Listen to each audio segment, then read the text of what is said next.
As this housing crisis continues in our country, heirs property issues are becoming more and more common in Florida. We're talking about property that gets passed down to family members by inheritance without a written will or paperwork that specifies that it goes to them. In some cases, there is a will that leaves the land to heirs, but it doesn't specify who gets what. Reporter Sophia Hernandez takes a deep dive into the issue and how organizations and neighbors are trying to find solutions. I did not want to lose our home that we grew up in. Natasha Abner has lived in the Richmond Heights community of Miami for over 50 years. She recently dealt with the heirs property issue after the passing of her grandfather. His home was left to her mother and disabled uncle. Basically, what they had to do is actually quitclaim deed the property over to me in order for me to be able to save it. However, because there's a brother that was older than me who's deceased, we first had to make sure there were no children for him. In Natasha's case, there weren't. But if there were, the house would have gone to them. It was a lengthy, confusing process she completed with the help of a lawyer. But in doing so, she noticed many of her neighbors were faced with the same thing. So the vast majority of African American homes in this particular neighborhood, the majority of them have reverse mortgages. The majority of them, there are a lot of siblings, and they just don't have the knowledge of what can be done.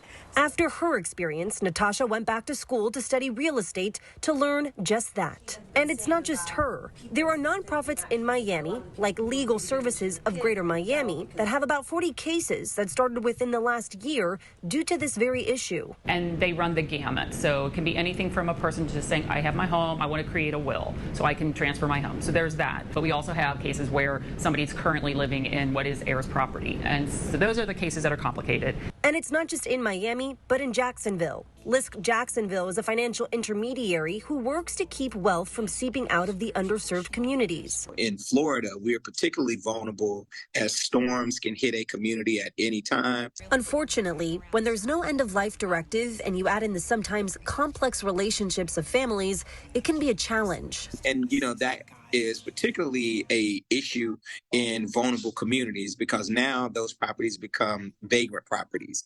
And again, when you're talking about institutional investors are savvy enough so that they can in turn, pick off family members and buy their interest in the property. It's a common practice throughout the state. It's lack of knowledge, lack of, I'll say, financing. Credit is a big problem. So a lot of people are not aware, that credit is important, that in order to help them. So these developers come in, sometimes they'll say, okay, I'm going to help you with your credit and I'm going to help you do this. And before you know it, you've signed your home away. At Lisk, they are averaging about 100 cases a year, but there are roughly 12,000 in their area. We have committed to resolving at least 2,700 in some of our most vulnerable communities. And that has an economic impact in and of itself of well over $169 million. That means, we are looking at putting $169 million back into our local economy. And that's because we know once we help people resolve their heirs cases, issues, they now are property taxpayers.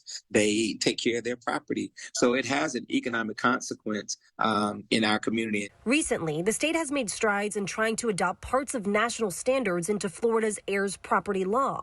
If one of the part owners wants to force a partition sale, they have to first offer their share to the other owners. So if that, say, investment entity now wanted to force that, the other owners have to be given the opportunity to buy that person's share. However, while it's a good protection, it may not save that family's home.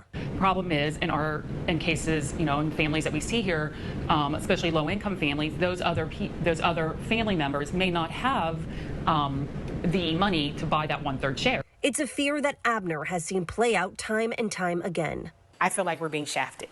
I honestly, if I could say anything about it, we're just not given a fair chance to be here anymore. It's why she and other local organizations are hoping that by going out into the community and teaching others of their rights and options, heirs property issues could be far and few. Sophia Hernandez, Florida 24 Network.